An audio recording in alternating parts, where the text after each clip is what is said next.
Oi, gente, tudo bem? Vocês pensaram que eu tinha esquecido do vídeo de perguntas, né? Eu não esqueci, não. Desculpa aí a demora, mas eu tinha realmente outros vídeos programados para entrar no canal. Mas vamos lá, eu vou ler aqui no notebook as perguntinhas de vocês e vou responder uma a uma, mandar beijo para todo mundo, tá? Então vamos lá pra gente não demorar demais com esse vídeo. Valentina Gomes. Valentina, beijo pra você, obrigada pela pergunta. Sua gravidez foi planejada?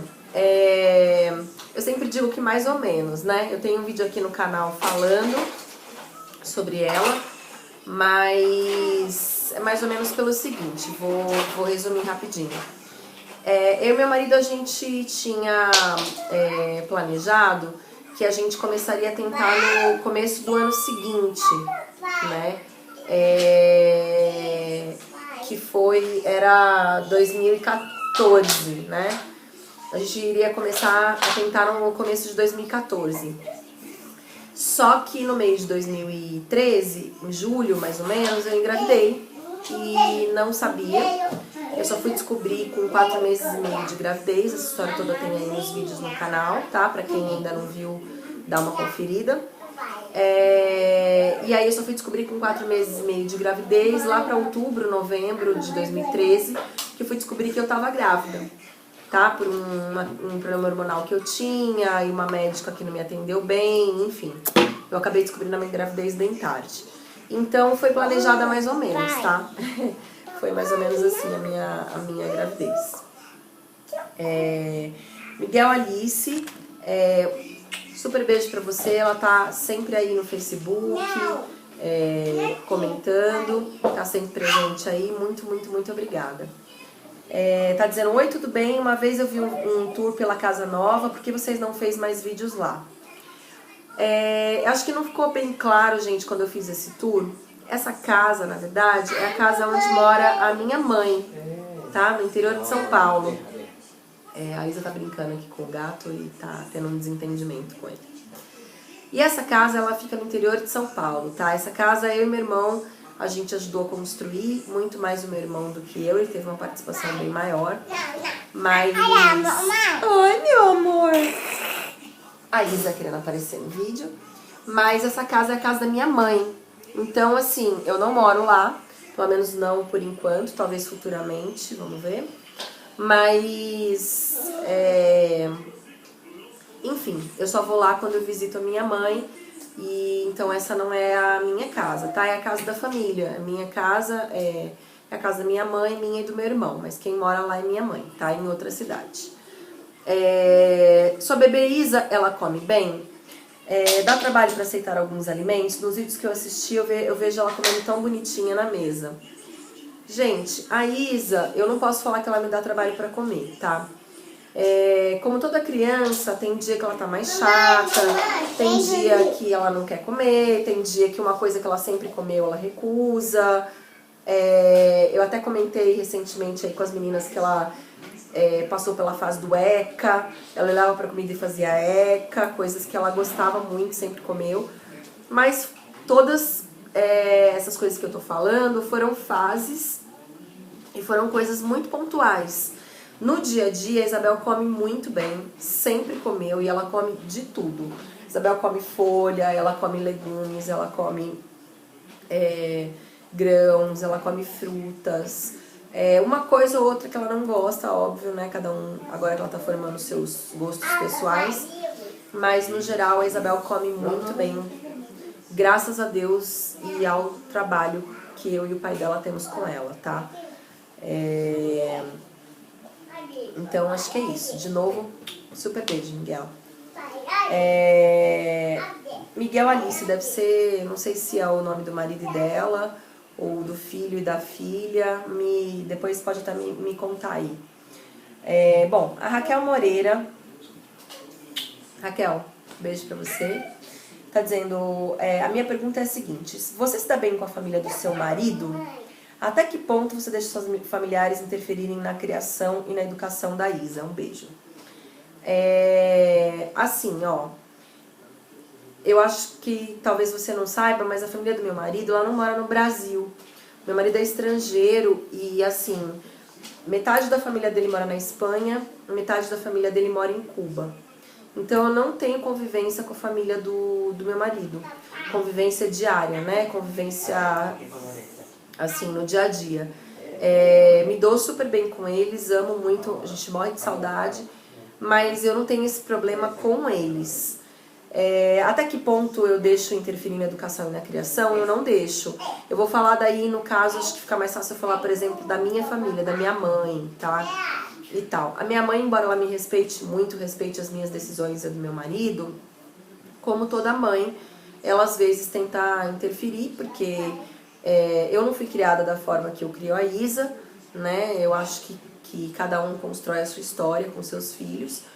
E muitas coisas que minha mãe vê, a minha mãe às vezes tenta interferir, tá? E eu não deixo. Então eu deixo muito claro pra minha mãe quais são as regras e até onde ela pode ir como vó, porque vó tem a função de mimar a criança, né? Eu acredito muito nisso. Então minha mãe mima muito a Isa. A Isa é neta única, então tem mais é que mimar mesmo. Mas as regras quem coloca somos eu e meu marido. Então, quando eu disse, por exemplo, para minha mãe que a Isa não comeria doce até os 2 anos de idade, minha mãe não ficou lá 100% contente com isso, tá? Porque criança, para ela, deveria comer doce. Mas ela entendeu e respeitou. E hoje, inclusive, ela gosta, ela fica admirada de ver como a Isa come bem e tudo mais. Então, assim, resumindo, eu não deixo, tá? Eu não deixo que essa interferência entre, porque eu acho que a partir do momento que as pessoas começam a interferir na educação do seu filho, vira um samba do crioulo doido e você perde a autoridade, você perde o respeito sobre o seu filho. Cada um fala uma coisa e isso é ruim pra você e é ruim pra criança, porque a criança também começa a ficar confusa, né? Porque se você fala uma coisa dentro da sua casa, mas quando a avó tá aí, ou o tio, ou a sogra, quem seja, tá junto, é outra regra, então não tem regra, né? Então eu acredito muito em que quem tem que colocar as regras na criança é o pai e a mãe, ou então, se não tiver pai, os avós, quem estiver criando essa criança é que tem que colocar as regras, tá? Interferências de fora não são legais não, tá? Elas confundem a cabeça da criança e de quem estiver cuidando da criança. Enfim. A Letícia, super beijo pra você e pro Davi, a Letícia Cássia, tem um canal aí no YouTube.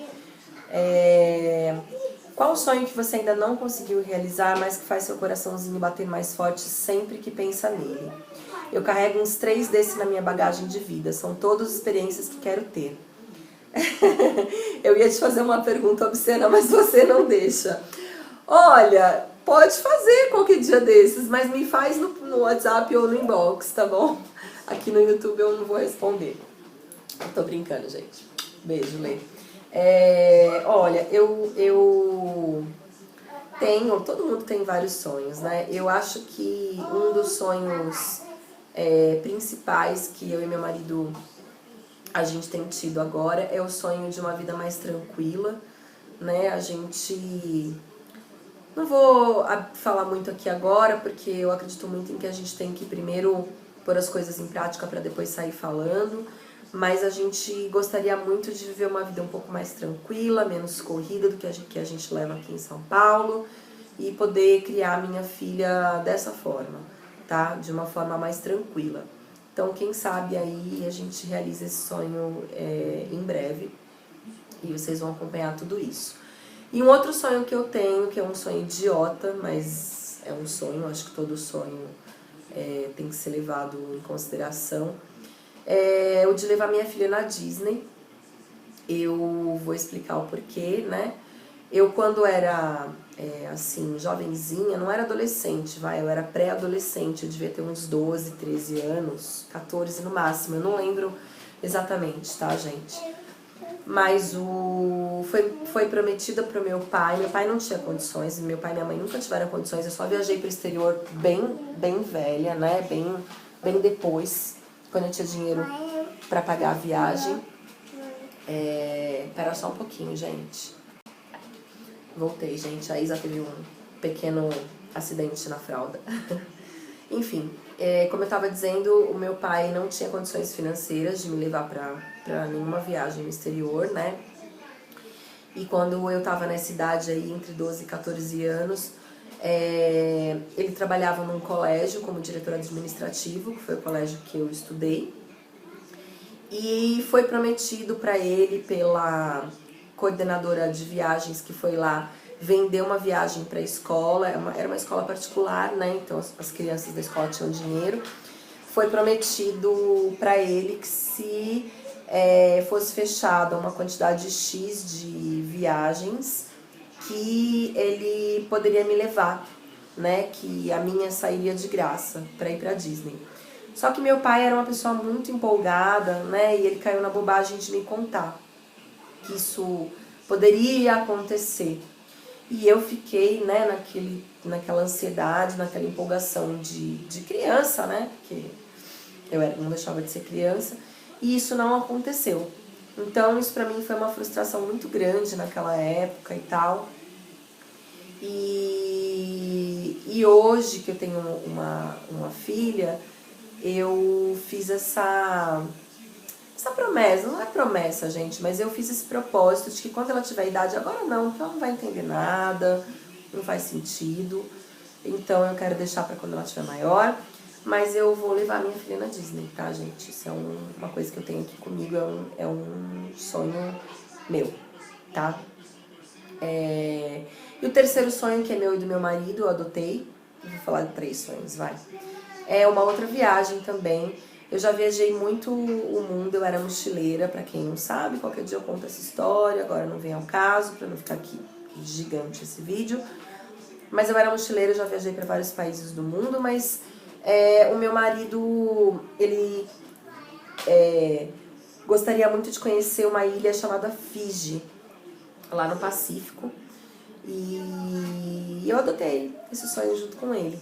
Então, um dia, quem sabe, também a gente vai conhecer Fiji, tá? Então, acho que esses são os nossos sonhos aí, para o momento.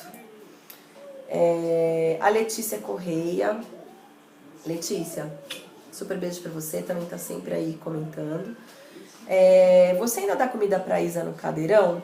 Foi uma coisa útil ou se arrependeu de ter comprado? Eu vou depois continuar aqui, que ela fez uma outra pergunta. Pra mim foi útil, sim, não me arrependo de ter comprado, não. Porque eu sempre quis que a Isa comesse na mesa com a gente. Então o cadeirão pra mim nunca foi pra colocar a criança assim, separada, tá? Eu botava o cadeirão na mesa, regulava a altura e tudo mais. E aí a Isa comia na mesa. Muito poucas vezes ela usou aquela bandejinha que vem assim, sabe? Eu usava mais ele pra comer na mesa mesmo. Mas hoje não, ela não come mais porque agora a gente coloca uma almofada na cadeira. Ela mesma quis sentar com a gente na cadeira. Então a gente coloca uma almofada e ela senta ali, come com a gente ali, tá? Mas eu considero sim que o cadeirão foi útil pra gente sim, tá? E uma coisa, eu não compraria um cadeirão caro como o que eu comprei.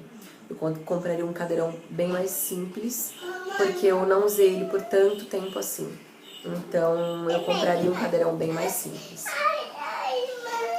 O que foi, meu amor? Qual a tática que você usa quando a Isa desobedece? Amo você e amo seus vídeos. Ai, que legal, gente. Beijo de novo, fiquei super feliz. A tática que a gente usa quando a Isa desobedece é assim. Primeiro, a gente não cede. Então, assim, desobediência, se a criança ela desobedece e a gente faz o que ela quer, ela vai continuar agindo sempre da mesma forma, porque ela vai entender, a criança ela reage ao estímulo que você dá pra ela. Então, se ela entender que quando ela fizer uma birra, ela desobedecer, você vai fazer aquilo que ela quer, é assim que ela vai continuar tentando obter aquilo que ela quer, da mesma forma, né? Então, se você não gosta que a criança haja assim, não ceda e não dê o que ela quer quando ela tá desobedecendo ou fazendo alguma birra, alguma coisa. Então, o que a gente faz é abaixar na altura dela, olhar nos olhos dela e falar: não, não pode, ou enfim, ou você não vai fazer isso agora, ou você não pode fazer isso agora, ou não faça assim porque a gente não gosta, e cortar o assunto logo, tá? Então, se a gente tá em casa, por exemplo, ela tem a técnica da repetição. A Isabel é terrível, gente, terrível. Vocês veem ela assim, toda boazinha aí nos vídeos, a Isabel é terrível, ela é ariana. Eu não sou muito de acreditar nessa coisa de signo, mas ela é ariana e ela é terrível. Me disseram que a ariana é terrível e eles têm razão. Então, por exemplo, ela quer um negócio, ela fica repetindo 20 vezes na tua cabeça. Então, se ela quer o iPad, por exemplo, ela vem na minha orelha e fica iPad, iPad, iPad, iPad, iPad, iPad, iPad, iPad, iPad. Jesus, entendeu? Então, a gente ignora e assim, não é não e acabou. Porque se você for na onda da bichinha, você fica louca. Então, é mais ou menos isso, sabe? É não ceder, é não dar trela, não ficar estendendo o assunto, não é não, não pode, desobedeceu, acabou. Então, assim, corta pela raiz, que é a melhor tática pra gente, tá? Ela não, assim, uma coisa boa que ela tem é que se você briga com ela e fala não, ela assim, 90% das vezes ela acaba, sabe? Acaba o assunto e acaba a brincadeira. Porque a gente sempre faz assim, tá?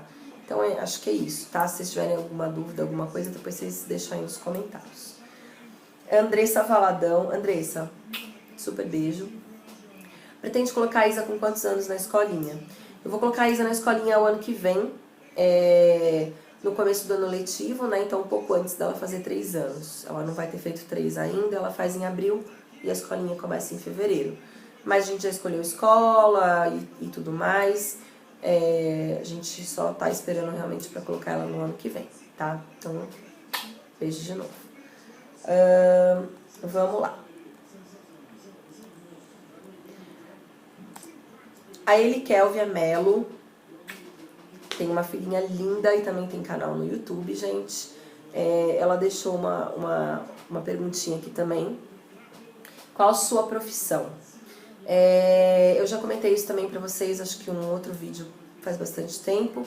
Eu sou relações públicas ou relações com a imprensa. Ou seja, eu sou o meio de campo entre os jornalistas e os formadores de opinião e uma empresa ou uma pessoa importante, sei lá, importante, não uso essa palavra, sei lá. Poderia ser uma celebridade, um ator, uma atriz, poderia ser um político, poderia ser alguém influente, um empresário e tal, ou uma empresa. No caso, por exemplo, eu estou trabalhando hoje para uma empresa dentro de uma agência que faz isso, né? Que faz relações com a imprensa, relações de comunicação corporativa e tal. Eu sou relações públicas. Né? Enfim, assessora de comunicação, assessora de imprensa, tem vários nomes aí, tá? É uma profissão difícil de explicar, mas eu sou jornalista de profissão, tá? A Isa vai à creche ou alguém cuida dela? Meu marido cuida dela. Meu marido é profissional liberal, ele é tradutor, então ele trabalha em casa e ele fica com ela, tá? Meu marido é um paizão e ele cuida da Isa aí pra gente não ter essa despesa extra aí de colocar ela na escola, tá? Se bem que, como eu falei, ela vai já pra escola ano que vem. A Jéssica, a mãe da Sarinha. Jéssica, beijão pra você. Também tem canal aí no YouTube, gente. Gente, se eu esqueci de falar que alguém tem canal no YouTube, me desculpem, tá? Eu tô aqui olhando assim, tô falando todas que eu lembro, mas me perdoem. A Jéssica, uma vez vi que você falou que adora planejar tudo e que a Isa não foi planejada, tipo quando ia engravidar, essas coisas. Como você se viu grávida? Qual foi a sua reação dos seus amigos? Gente, os meus amigos adoraram, né? A minha melhor amiga, a madrinha da Isa, pirou e a gente foi na Alô Bebê e comprou a loja inteira e aquela coisa, né? Eles adoraram, Mas eu confesso assim que eu fiquei assustada no começo, porque eu tinha acabado de mudar de emprego. E eu tava numa empresa muito bacanuda e era muito legal. E aí eu, né, tava naquela empolgação de estar numa empresa nova e tal. E de repente me vi grávida e eu entrei em pânico.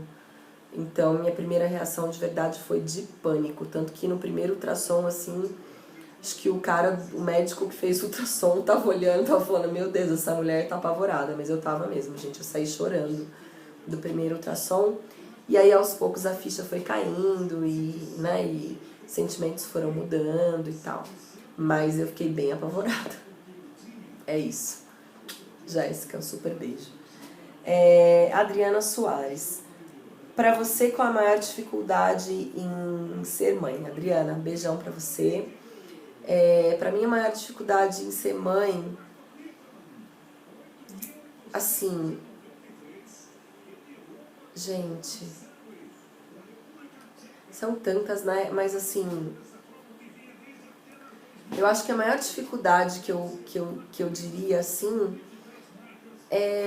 eu postei esses dias, acho que eu postei esses dias no Facebook do canal. É o medo de saber que daqui a pouco ela vai crescer, porque assim, a nossa responsabilidade sobre a vida da Isabel é tão grande agora, né, quando nasce e tal, e aos poucos essa responsabilidade vai mudando e vai diminuindo de certa forma, porque a gente cria os filhos pro mundo, né? E esse é um processo que eu confesso que é doloroso pra mim, porque enquanto ela tá aqui comigo debaixo da minha asa, eu consigo, né, assim, fazer tudo que tá ao meu alcance. Mas e quando ela começar a conviver com outras pessoas que a gente não sabe a índole, começar a ir pro mundo, conviver com gente ruim? Essa dor pra mim, ela é muito necessária, mas essa coisa pra mim, assim, eu confesso que ela ainda me incomoda, sabe? É uma coisa que eu tô tendo que aprender a lidar com isso. Lógico, ela ainda é muito novinha, vai demorar, mas eu tô tendo que aprender a lidar com isso, né? E vou ter que aprender a lidar com isso cada vez mais. Então, acho que no momento, essa é a maior dificuldade que eu tô tendo em ser mãe. Acho que é a maior de todas.